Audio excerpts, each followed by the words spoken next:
The function of the cardiovascular system in the human body is to transport blood to every single cell via a network of blood vessels. The heart, the center of the cardiovascular system, is a muscular organ whose contractions ensure a continuous flow of blood through both systemic and pulmonary circulation. The heart valves guarantee that blood only flows in one direction. The intrinsic regulatory mechanisms and the neural and hormonal influences allow the heart to adapt to the changing requirements of the body. The heart is located within the pericardium, behind the sternum, between the right and left lungs. It is slightly off to the left compared to the position of the mid-sternal line. An average human heart contracts about 72 times per minute, meaning that it contracts about 2.5 billion times during an average human lifespan. Anatomically, the heart consists of two parts, a right and a left heart, both of which can be further divided into two parts, the atria and the ventricles.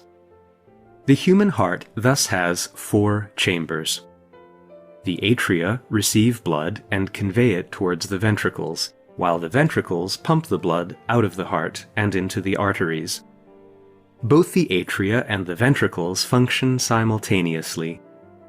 When the atria contract, the ventricles relax, and vice versa. Coronary arteries supply oxygenated blood to the heart, which is important because supplying oxygen and nutrients to the cardiac muscles is vital for the proper functioning of the heart. An electrical conduction system enables the heart to contract rhythmically.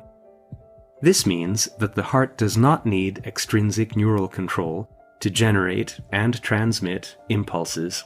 However, it is connected to the central nervous system through its extrinsic innervation. Certain parts of the heart are separated from each other by the heart valves, which ensure that blood only flows in one direction. The left atrium is separated from the left ventricle by the bicuspid valve, or mitral valve, which acts as a one-way inlet. This function is served by its 2 leaflets, which close tightly.